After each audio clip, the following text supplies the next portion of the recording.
ni, masih hidup ni lah kita boleh jerit dalam sujud, ya Allah tolong aku, ya Allah ampunkan. Boleh jerit tak nak? Boleh nangis, tak mau nangis, tak mau. Hari kita masuk sana, satu orang dah tak dengar lagi jeritan.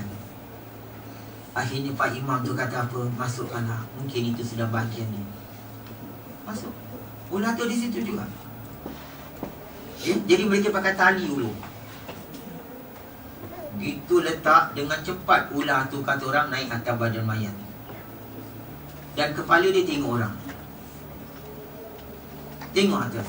Subhanallah. Timbus dengan ular. Allahu Akbar. Punya besar katanya dalam kitab tu. Kata besar kepalanya, mata dia. Mungkin bila orang balik, orang tanya, apa arwah ni punya amalan? Nah, kalau baik kita tanya apa amalan ni. Kalau buruk pun kita tanya apa amalan yang sering dia buat. Apa dia kata? Dia termasuk di antara orang yang tidak suka mendengar dan tidak suka dengan sujud pada Allah.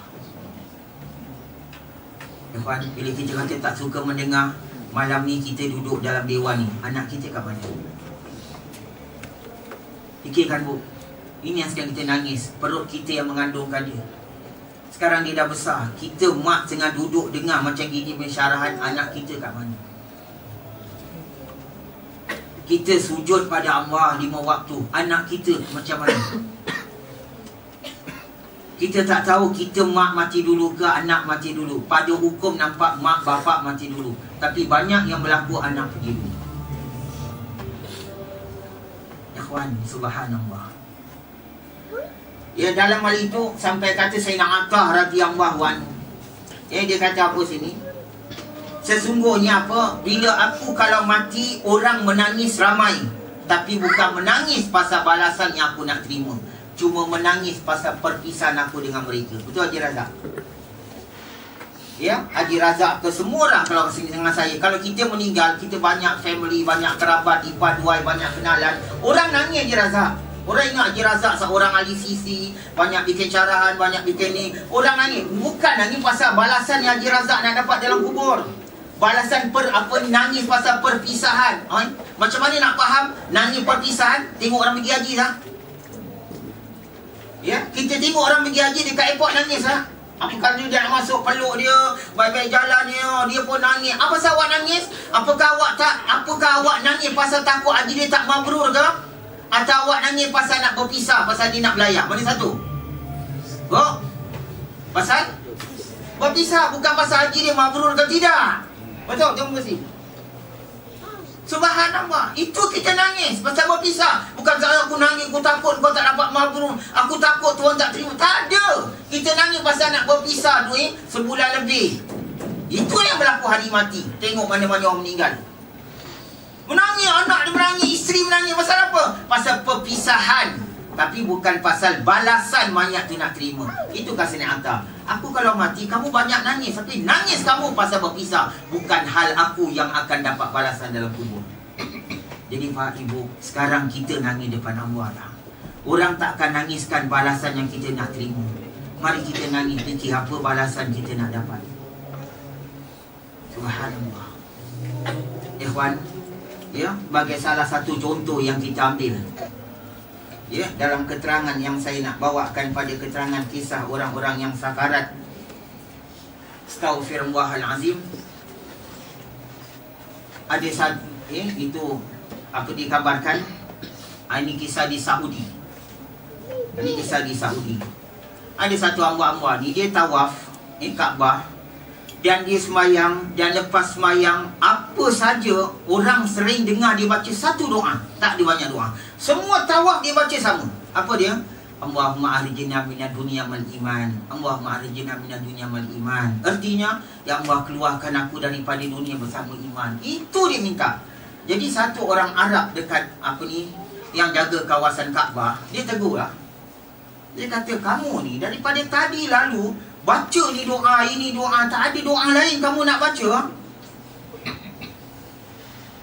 Orang lelaki-lelaki Arab ni, dia tengok polis Saudi ni. Dia kata, kalau kamu tahu apa yang sudah berlaku kepada dua abang aku, kamu tak akan tanya aku baca doa ni kenapa. Polis Saudi tak tahu apa hal. Apa hal dengan abang kamu? Abang aku tukang azan. Tukang azan 40 tahun. Tukang azan 40 tahun. Abang ku alhamdulillah. Dan tak ambil upah. Dia azan di masjid, tak ambil upah 40 tahun, 5 waktu. Subhanallah. Habis? Maka sampai dia kena sakit, dia nak meninggal, dia minta Quran. Aku sukalah. Aku tengok abang aku ada bawa nakkan Quran. Tengok pun doktor kata sudah tak harapan, ambil Quran. Aku kasih dia Quran. Aku ingat dia nak ambil berkat biar dia meninggal dengan pegang Quran. Aku ingat tu. Tapi bila dia sudah pegang Quran, dia koyak-koyakkan Quran. Dan dia kata dia tak percaya pun ayat satu pun daripada Quran. Dan ketika dia cakap tu, dia jatuh meletup mati. Mati apa tu? Astagfirullah. Aku ingat itu aja berlaku dalam keluarga aku. Aku ada satu abang, aku cakap dua. Satu abang aku 30 tahun jadi tukang azan. 30 tahun. Sama juga. Hari matinya minta Quran. Aku terlupa cerita abang aku yang tempoh hari mati. Lupa. Kasih Quran. Begitu dia dapat Quran, dia begitu juga. Dia koyak Quran, dia kata dia tak percaya satu ayat. Astagfirullah, selamatkan kami ya Allah. Dia koyak, dia kata dia tak astagfirullahaladzim. Dan ketika tu dia putus nyawa. Sebab itu ketika aku tengok dua abang aku tukang azan, 40 tahun satu, 30 tahun satu, putus nyawa dengan koyakkan Quran dan tidak mau percaya Quran dalam mati. Aku takut, sebab tu aku datang Mekah. Semua apa aku buat, aku baca satu doa je lah. Ya Allah, keluarkan aku daripada dunia bersama iman. Polis Saudi ni tanya je Razak, kedua abang kamu apa dia punya amalan yang sampai jadi gini? Keduanya suka tengok aurat orang perempuan. Suka tengok aurat orang perempuan. Semua bagus, tukang azan ikhlas 40 tahun. Tapi suka tengok kalau orang perempuan yang aurat, suka tengok. Suka. Puan, ini yang kita fikir, dosa-dosa kita. Jangan pernah cakap, apalah dosa aku, bukan banyak orang lagi dahsyat. Tengok ni cerita. Ni yang kita buat kata orang sejuk kaki tangan, kata orang Melayu. Allahu Akbar. Ikhwan, dalam hal inilah sampai mana Rasulullah SAW mengatakan apa? Seandainya kamu tidak dikebumikan, aku minta sama Allah untuk dengarkan azab kubur. Aku minta, kata Nabi. Seandainya kalau kamu tak pergi tanam mayat, aku minta ya Allah dengarkanlah. Tapi Nabi tak nak. Kenapa? Pasal kita tanam mayat. Takut kita buat pergi mayat, kata je mata saya tu mayat, sampai ke tanah perkuburan, awak nak turunkan mayat, tiba-tiba dengar kata orang suara mayat, agak-agak mayat tinggal seorang lah. Habis banyak mayat tidak dikebumikan, semua tercampak. Sebab tu Nabi tak nak sampai jadi masalah, banyak mayat tercampak atas bumi, semua orang lari. Nabi kata, aku tak minta padamu untuk dengar. Ikhwan, dalam itu dikabarkan lagi apa? Subhanallah. Ya. Sesungguhnya kata Imam Abdullah Imam Abdullah bin Al-Izar. Imam Abdullah Al-Izar kata apa? Manusia ada dua rumah. Satu rumah atas bumi, satu rumah dalam bumi. Tapi banyak dia fikirkan rumah atas bumi, dia lupa rumah dalam bumi. Sedangkan rumah atas bumi bila-bila dia kena keluar. Sedangkan rumah dalam bumi dia kena tinggal lama. Tadi saya kata Umi Sarifah Rogaya sudah berapa tahun? 200 tahun dalam bumi. Tapi alhamdulillah beliau, syukur. Alhamdulillah. Kita fikir bu, ni bapa-bapa. Hal inilah sampai mana dikabarkan apa? Kata Sayyidina Masruq, jika ada seorang yang mati dalam apa-apa dosa seperti zina atau curi atau arak atau apa-apa dosa dia buat yang dia tak kisah, maka kubur dia pasti akan ada 2 ekor ular. Apa-apa dosa dia buat, dia tak kisah, dia mati, maka dalam kubur ni ada 2 ekor ular. Bu, jangan tak kisah. Ada orang tak kisah. Baru kat Indonesia, astagfirullah, ada kat Indonesia. Mikrofon. Sebentar untuk mikrofon.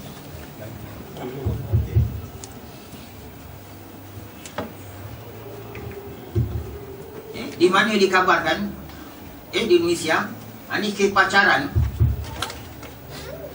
Makna bawa dia punya kekasih jalan sana, jalan sini, dah banyak kali berjalan. Nabi dah kata 2 tak halal, yang ketiga tu syaitan. Tapi tak peduli, jalan-jalan, astagfirullah. Akhirnya minta maaf, saya minta maaf dulu. Saya malu nak cakap, tapi awak faham apa saya nak cakap ni. Si laki-laki ajak bersama dengan orang yang dia belum nikah. Ajak bersama pergi satu tempat, dalam masuk dekat apa ladang apa, kelapa sawit dekat Indonesia. Dia masuk dalam kelapa sawit, dalam sangat semua. Astaghfirullahalazim. Dua-dua sudah siap nak bersatu. Laki-laki ni cakap, dengar bu, apa dia cakap? Dia kata, kita jangan takut. Di sini tak ada siapa pun nampak. Allah pun tak nampak kita. Dia kata jangan takut, di sini tak ada siapa-siapa pun nampak. Allah pun tak nampak kita. Akhirnya ketika dia bersatu, Allah keluarkan nyawa dia. Laki-laki tak bergerak, perempuan kelang kabut. Bangunlah, bangun. Pekik suruh bangun, tak bangun. Tak maaf, dua-dua dah bogel. Bangun, tak bangun. Tolak, lari, tolong. Mula orang dah tahu. Kerja zina, urus mayat, okey. Tapi perempuan ni teringat ni perkataan punya takut dia. Apa? Di sini Allah pun tak nampak. Astaghfirullahalazim. Ikhwan, ni kita takut tau. Bila dengar ni, ya Allah, dosa ni nak datang macam amalan baik nak datang.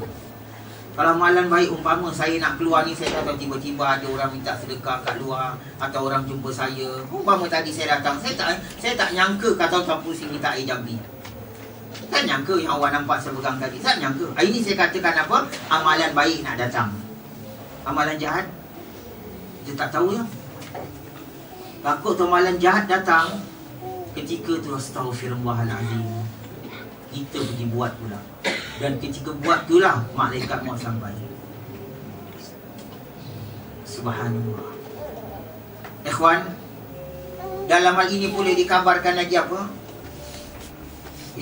Sesungguhnya adalah disebutkan, kata seorang perempuan,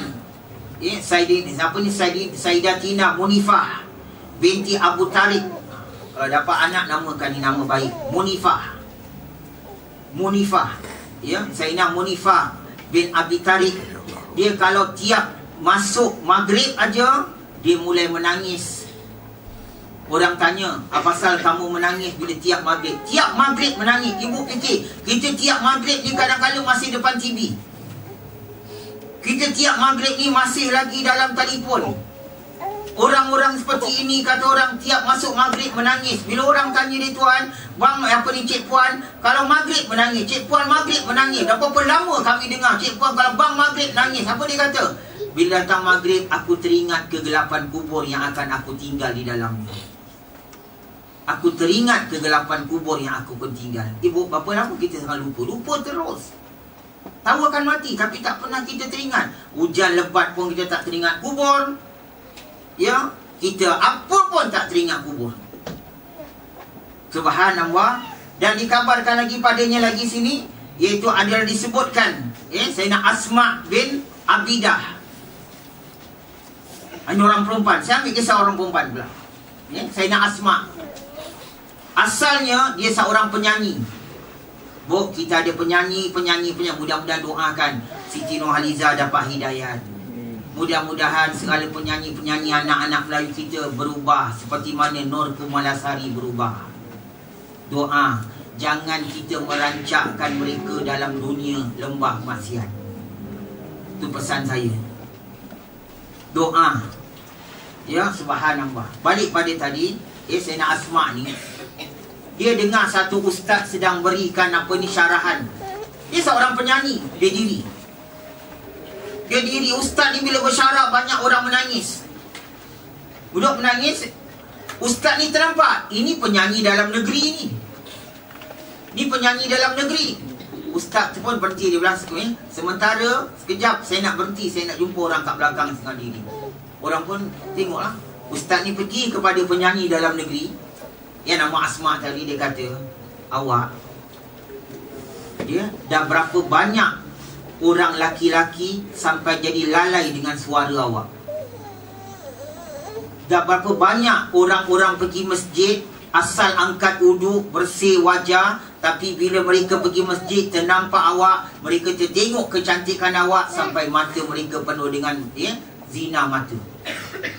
Dah berapa banyak orang-orang laki-laki sampai lupa isteri, teringatkan tubuh badan awak. Bila awak nak bertukar? Ustaz ni tegur terus. Banyak laki-laki yang sampai lalai, lupa Allah. Dah masuk ni kau terang sumbat kat sini, ingat tu lagu, lupa Allah. Ingat, ni nasib penyanyi. Dia lupakan orang kepada Allah. Jadi ustaz ni tegur, sampai bila? Mudah-mudahan orang-orang yang lalai dengan sebab suara awak, orang-orang yang sudah kotor mata dia tengok badan awak, mudah-mudahan laki-laki yang banyak lupakan isteri dengan sebab awak, mereka tu semua sempat taubat. Asma ni menjerit, nangis dia. Dia kata, Tuan Imam, saya tidak sangka perbuatan saya telah membawa orang lebih banyak maksiat. Subhanallah. Saya insaf, saya tak akan menyanyi lagi. Dia balik. Orang menyanyi biasa ada sign kontraknya je, Razak. Kena menyanyi kat night club, kena nyanyi dekat mana-mana. Tauqir tak mau terima, dia nak berhenti. Zaman tu Tauqir tangkap dia, suruh orang pukul. Macam sekarang lah, Jiro Sayapi, segala macam buat jahat, pukul. Dia reda. Dia tak mau juga. Dia kata, aku dah buang tu dunia maksiat, aku tak nak lagi. Tauqir dia bila ambil satu barang ni nak pukul, tangan tak boleh bergerak. Dengar ada orang panggil, wahai musuh Allah, lepaskan waliku. Masya Allah. Wahai musuh Allah, lepaskan waliku. Ikhwan, ibu, jangan kata Habib, saya boleh ke ada harapan jadi baik? Saya Allah, Tuhan dia tahu saya punya jahat. Ibu, Allah tu maha luas pengampunan. Baliklah dengan Allah dengan air mati. Walau kita bodoh, bukan Allah kata kau balik dengan ilmu, kau balik dengan pangkat, kau balik dengan keturunan, kau balik dengan kau punya ibadat yang banyak, tak. Balik dengan air mati. Balik dengan air mati macam mana? Tiap menghadap Allah, menangis, bu. Menangis bapa-bapa. Adakan hari-hari yang kita dengan Allah berseorangan menangis? Subhanallah. Jangan pernah leka, kerana orang yang leka ni kadang-kadang dalam keadaan kelekat itulah takut kematian datang. Bu, subhanallah. Ini baru saya dengar satu hamba-hamba, na'udzubillah. Ibu, kita doa, saya pun ada anak, kita semua hamba, dan untuk diri kita dan untuk semua anak-anak pinak kita dan keturunan kita, agar Allah selamatkan pada fitnah zaman sekarang. Saya tak tahu ini pemuda, dia budak Singapura ke, dia budak Malaysia ke, atau wallahu a'lam bissawab. Tapi apa yang berlaku, selalu ikut kawan pergi Bangkok. Bagi tahu, pergi Bangkok, Thailand. Selalu ikut kawan. Ada cuti naik sana. Daripada naik-naik, dah terjatuh pada dunia, na'udzubillah, lembah perzinahan. Dah ada perempuan Thailand. Jadi sudah kesedapan. Ibu, bapa, satu hari sama juga ada cuti, dia pergi. Sampai tempat rumah pelacuran, macam biasa, dia minta orang perempuan, na'udzubillah, minta maaf, saya segan nak cakap, tapi ini ambil iktibar. Sampai orang yang beritahu, dia kata, tolonglah, mudah-mudahan ustaz dapat sebarkan cerita ni buat penginsafan. Dia minta satu perempuan masuk bilik. Bila masuk perempuan Thailand masuk bilik, dia tengok perempuan ni macam layu atau agak berumur. Dia panggil ibu ayam. Tuan ibu ayam yang jaga perempuan ni, dia kata saya tak mau ni perempuan. Ambil perempuan yang muda, yang bagus punya datang. Saya bayar berapa pun. Baik, dia bayar, masuk perempuan sangat cantik. Minta maaf. Awak dengar, awak insaf. Moga-moga ampunkan saya dan kamu semua. Ketika perempuan muda ni masuk, perempuan muda minta maaf. Saya segan nak cakap, minta maaf. Perempuan muda ni bogelkan dirinya. Laki-laki Melayu ni, laki-laki Islam ni, dia tengok perempuan dia punya bogel, dia tengok, dia kata ini yang dia cari. Dia kata, langsung dia sujud depan kemaluan perempuan tu. Ketika dia sujud, Allah keluarkan nyawa dia. Dia sujud. Dia suruh perempuan tu diri atas katil, dia sujud. Dia kata ini aku cari. Dia pun sujud.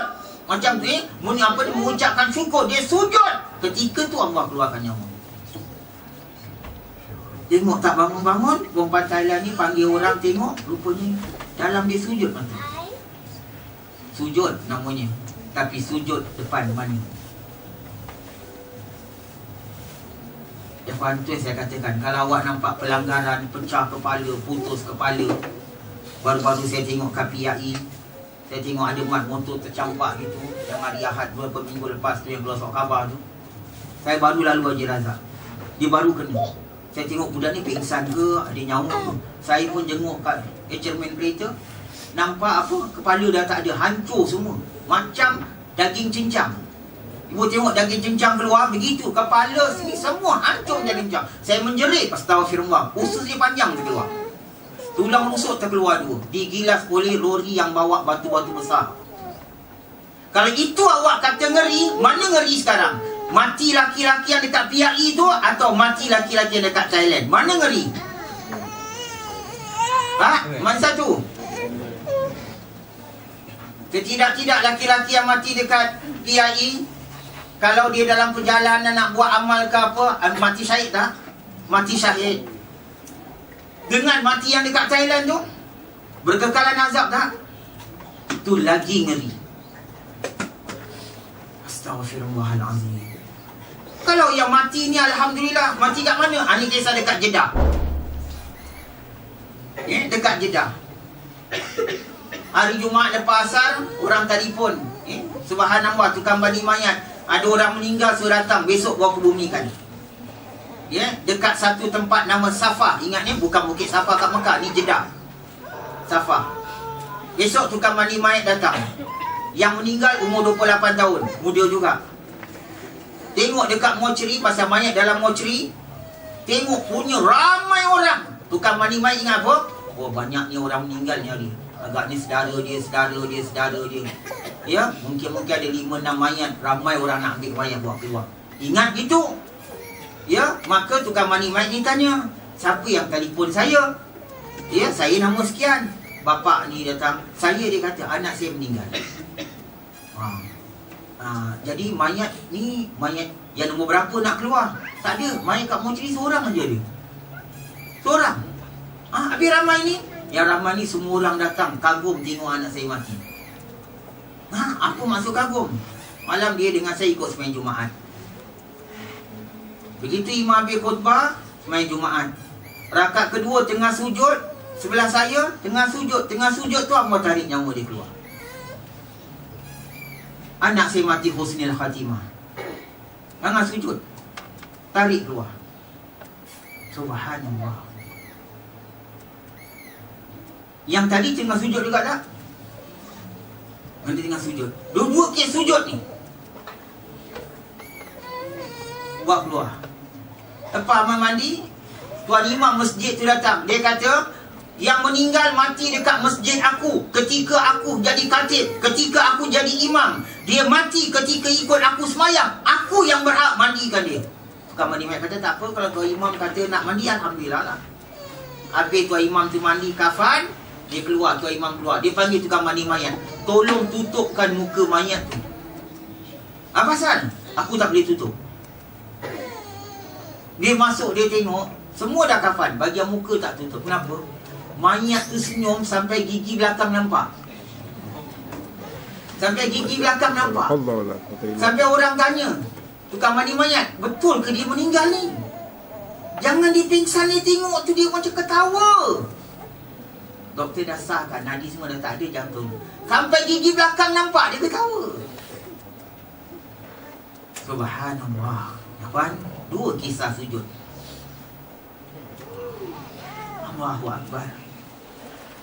Gigi, saya cakap bab mati lama dan saya belum mati. Dan saya akan mati tak lama lagi.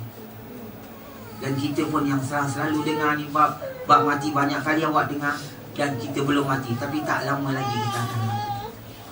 Minta sungguh-sungguh pada Allah. Minta sungguh-sungguh pada Allah. Ikhwan, ya, sebab itu dikabarkan apa?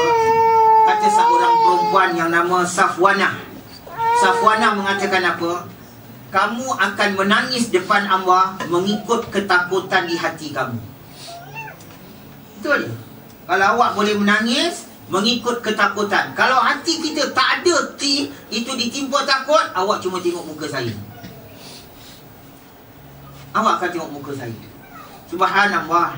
Hal itu dikabarkan lagi, ya, sampai mana disebutkan para ulama pula mengingatkan, ya, dalam keadaan, ya, bagaimana orang-orang salih dulu, dia takut apa dikabarkan, ya, katanya kamu jangan pernah melupakan kubur kamu, lubang kubur kamu, kerana lubang kubur kamu selalu ada tanya bila nafas kamu nak habis. Jangan pernah lupakan tu lubang lahat kita. Kenapa? Isteri kita tak pernah tanya, bang, nafas awak agak-agak lagi berapa lama? Tak ada orang tanya. Dan kita pun tak pernah tanya. Tapi kita lupa ada satu makhluk ada sedang kira. Siapa dia? Makhluk tu nama Lahat. Lahat tu tiap-tiap hari ada tanya, bila nafas Ahmad Ismail ni akan akhir? Tunggu. Bila nafas Haji Razak nak habis? Semua pada kita ada lahat. Sama ada lahat kita di bumi atau di laut. Tanya, bila nafas tu? Dan apa lagi ditanya? Dan adalah yang paling menantikan kedatangan kamu, sering tanya, ialah lahat kamu. Siapa yang sering tanya? Bila nak datang?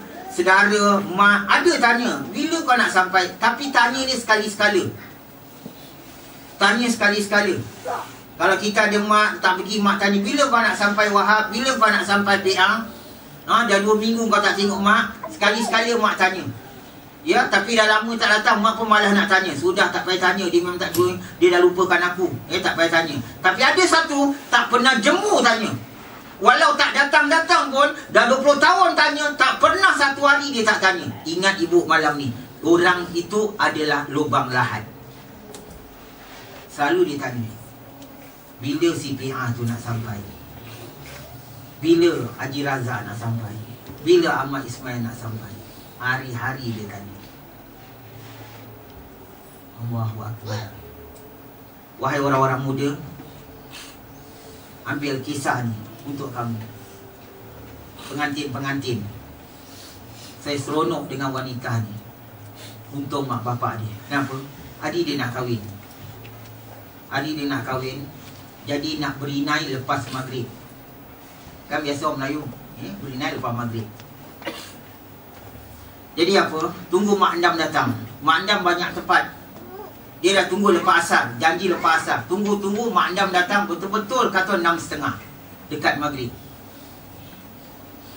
Ya, mak andam kata sempat saya sulitkan awak. Mak andam pun betulkan dia punya rambut, setkan rambutnya, letakkan macam-macam ni. Kira pengantin ni buatlah, saya pendekkan cerita. Semua make up. Tapi pengantin ni dia cakap, mak andam, ni dah maghrib. Saya nak sembahyang maghrib. Sabar, aku buat ni sekejap, lepas tu sembahyang lah. Ya, tapi mak andam ni ada lagi jalan. Dah masuk maghrib, dah 20 minit maghrib. Mak andam, ni maghrib ni, tak boleh lama tau, nanti hilang waktu maghrib. Saya sembahyang maghrib. Kata mak andam, kau pilih, engkau nak naik pelamin ke atau engkau nak sembahyang? Ya, sekejap lagi. Dia dengar mak andam jerit gitu, dia sabar juga. Tapi bila dia tengok sekejap lagi, ni mak andam sekejap itu make up, sekejap itu sekejap. Dia kata, mak andam, tinggalkan saya nak menghadap Allah, maghrib penting. Dia pergi, dia angkat uduk, dia habis dia ronyokkan rambut dia. Ni sudah siap ni set. Dengan make-up semua dia cuci, habis. Dia pun semayang. Mak andam dia tengok, gasak kau lah. Aku tak akan, kau cuci ni, aku tak make up kau lagi, kata mak andam. Nak bayar lain. Baik, dia pun takbir Allahu Akbar senyap maghrib. Mak andam ada keadaan marah tahan. Tengok kan, pilih pengantin ni. Tayat akhir, salam kanan, salam kiri, terus jatuh. Inna lillahi wa inna ilaihi raji'un. Subhanallah. Pengantin husnil khatimah. Salam kanan, salam kiri. Habis dia kata Assalamualaikum warahmatullahi wabarakatuh. Terus dia rebah. Maknanya pasal dia jatuh ni, angkat dia tak ada nyawa. Selamat tak ikut cakap Mak Andam. Kalau ikut cakap Mak Andam, maghrib dia tinggal lah. Kan Allah dah kata, aku tak pernah tangguh kan. Ini untuk pasangan muda lah saya pesan. Apa nak jadi, jadilah. Tak jadi kahwin ke, tak jadi cantik ke, tak jadi apa, tak apa. Biar kita cantik menghadap Allah. Biar air mata mengalir mendengarkan kematian kita yang seronok. Anak si Fulan mati, alhamdulillah. Jangan kematian kita menjadi buah mulut orang. Lagi sekali di Jeddah, 7 mandi mayat, tak nak mandikan tu mayat. 7 tukang mandi mayat datang, semua lari. Ni yang berlaku kat Jeddah. Astaghfirullah. Jadi akhirnya diorang buat elah. Diorang tahu ni dah 7 ni, apa hal masuk lapar pun orang lari tengok mayat.